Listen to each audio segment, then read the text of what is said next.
They say it's better to be late than to never show up.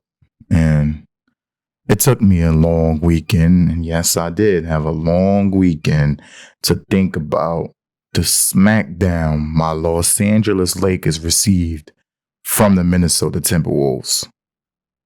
Now, I had Lakers in 6, and I was convinced. I'm telling you, I was really convinced that we will win this series in 5 or 6 games. I said 6 to stretch it a little bit, but man, I was wrong. I admitted I was wrong too. But even in that episode, I said that we were winning game 5. And maybe it was just my fandom or my bias to my team. At that point, I didn't think that we would come back and win a series. I'm not that delusional. I got 2 eyes in the TV, and I paid attention to games 1 through 4. I didn't think we would come back and win that series. It would have took a freaking miracle. It would have took a miracle. But I thought we could at least take it back to Minnesota for a game 6. I was wrong. Oh, I was wrong. So where should I start? Should I start with my set? You know what? I'm going to start with game 5. Game 5. Because I think game 5 it basically summed up the Lakers roster and our problems.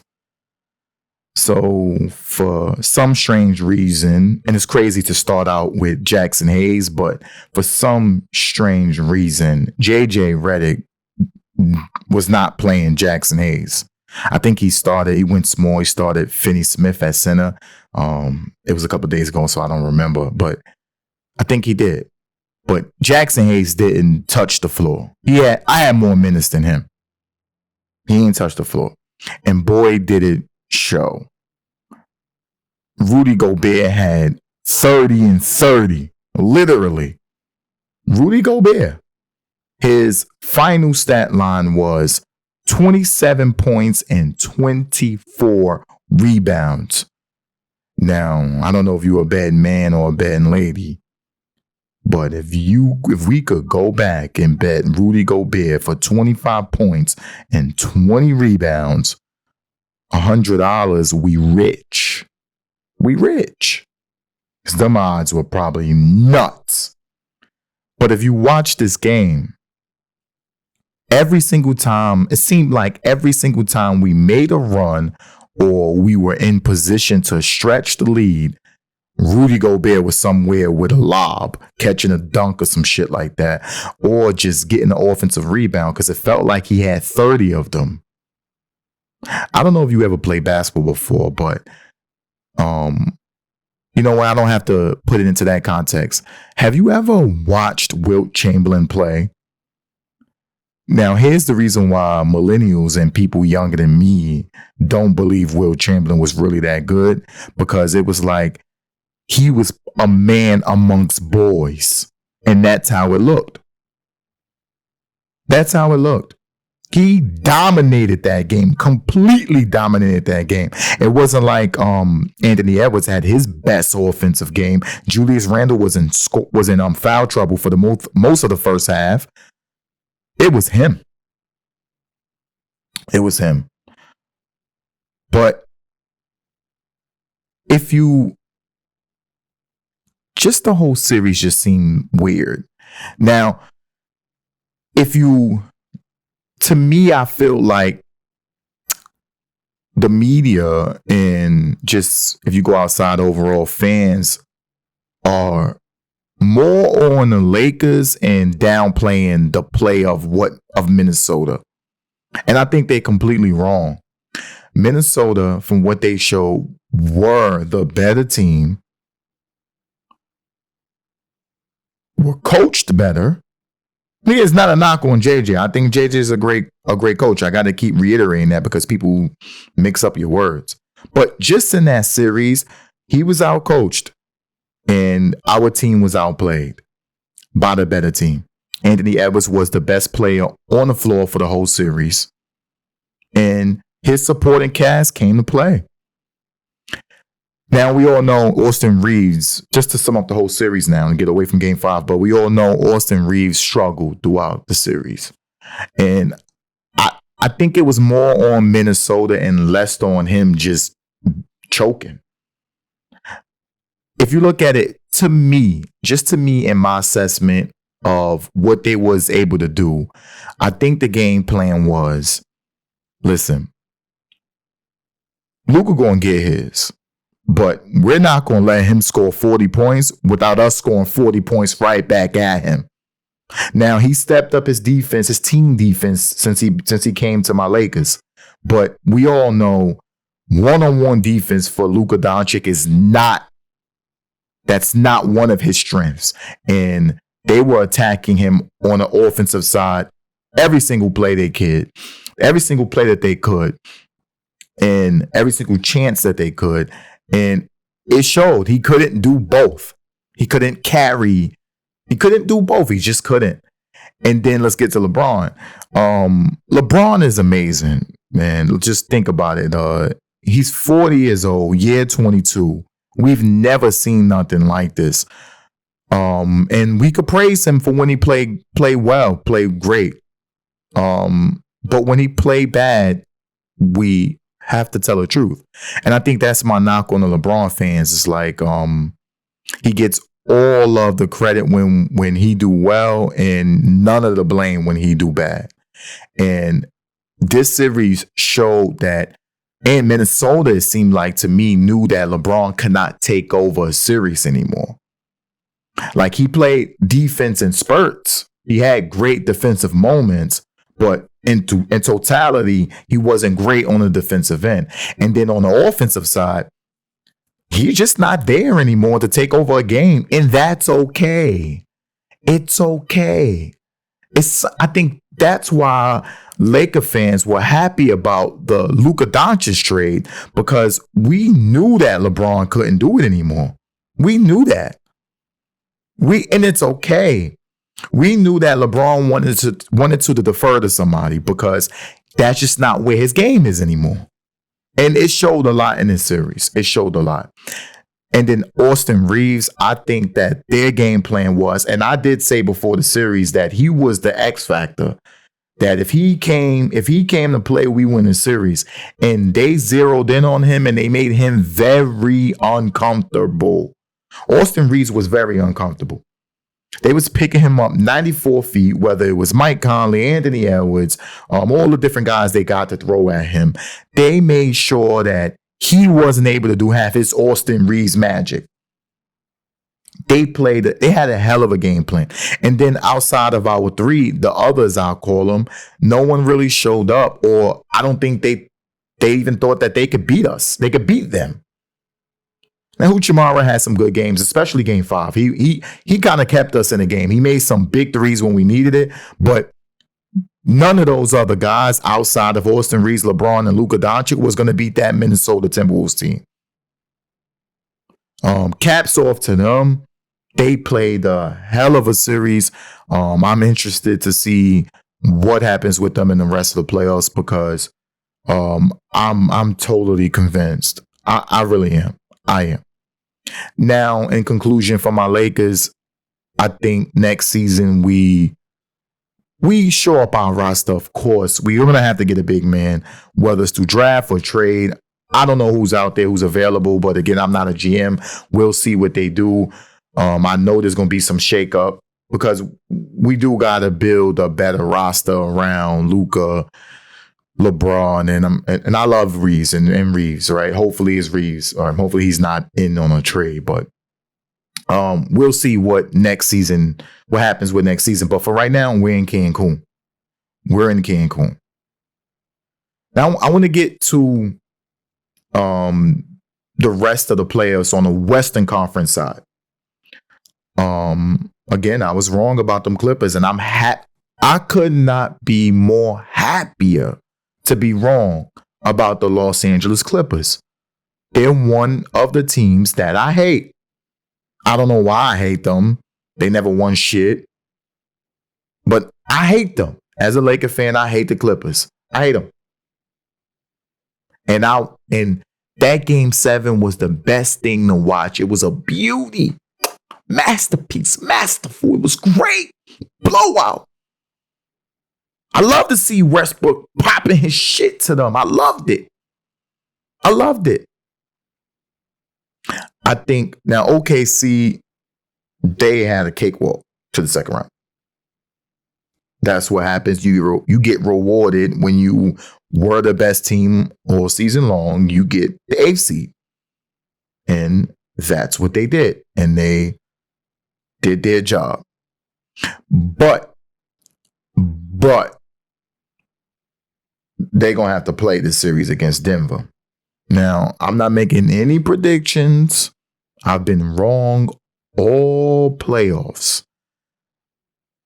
Wrong.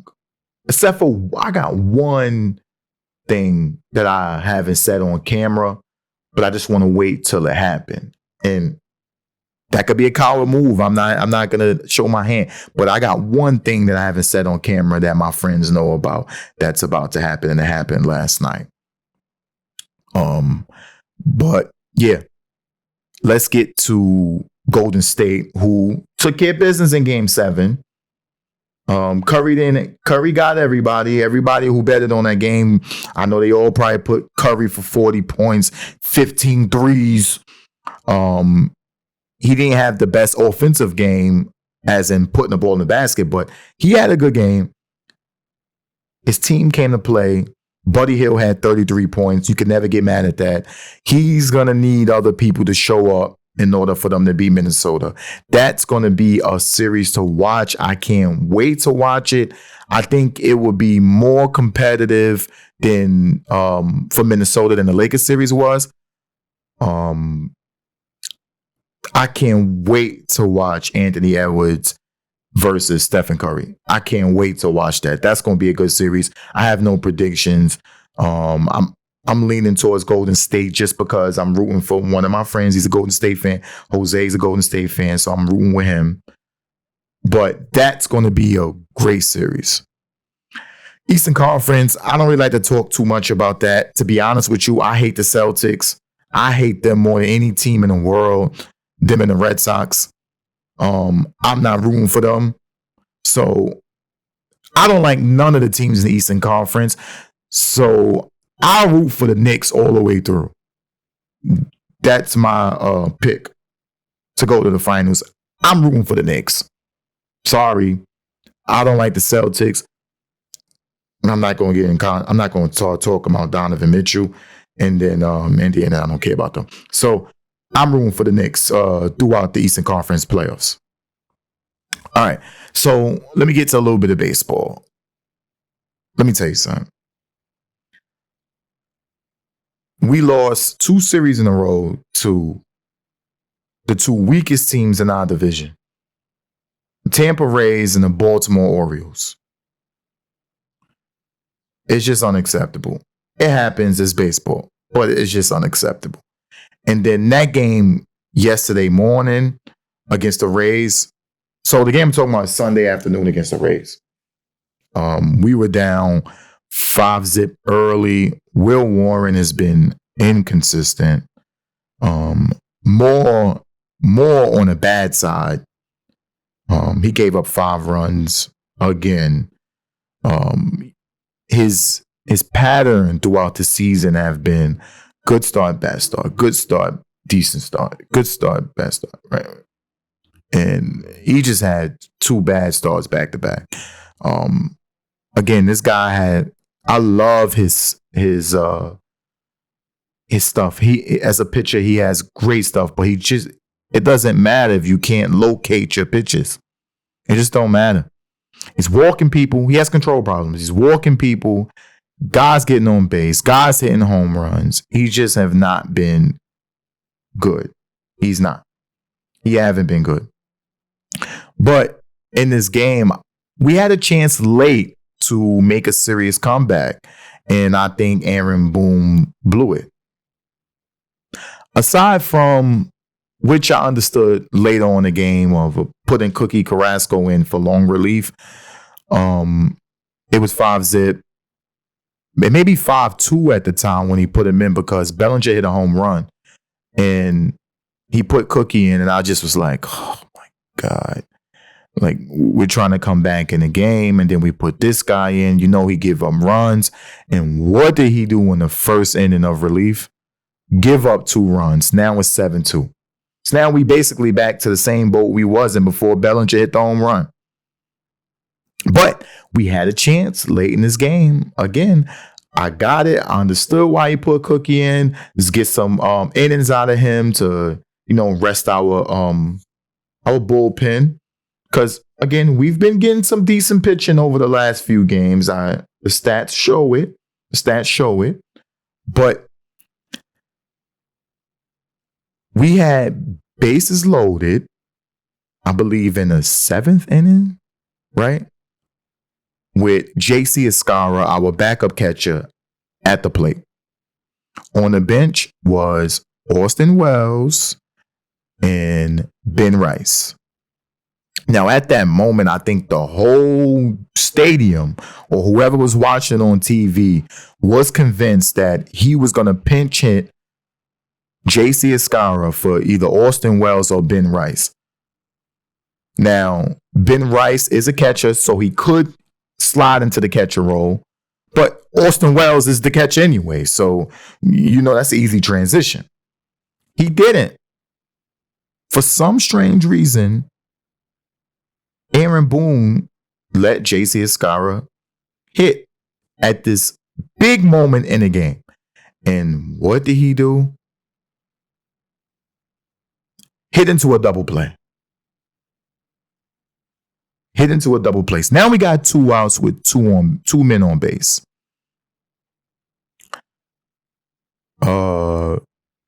Dominguez, I believe, came up at this moment. No, Dominguez was on base because he already hit the single off the wall.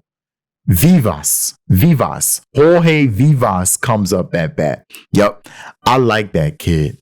He just looked like a baseball player. He got the Jorge Vivas names on his sleeve. It's something about that kid that I like. I like him. Right. He's been great at the minors, and since he came up, he showed a lot of discipline at the plate. And I've been raving about. I like this kid, and what he did, brought 2 runs in. Big kid at a big moment, brought 2 runs in, and then goes Aaron Boone. He pinch hit for Ben Rice. I think he take Oswaldo Cabrera out, and I'm like, what was the point of that? You could have did this with J.C. Escara. All right. What makes it worse is, I think we get 2 runs, that's it. So make it score 7-4 or 7-5, I believe, right? And J.C. Escara, he puts Austin Wells in now to play catcher, and J.C. Escara goes to third base. I didn't know this kid could play at third base, but what was the point of that? If you was going to put Austin Wells at catcher, you could have just pinch-hitched him for J.C. Escara right there. That was a big moment. We could have used Austin Wells' bat with bases loaded and no outs. I just don't get the decision making that Aaron Boone makes sometimes. I really don't. I think it was a blown opportunity. It was a chance for us to bust this game open and maybe tie the game. And we just missed it. We missed it. It was just a bad decision by him. We got the Padres for this back end, the back end of this homestand. It's going to be a tough series. I'm not sure if we're going to play today.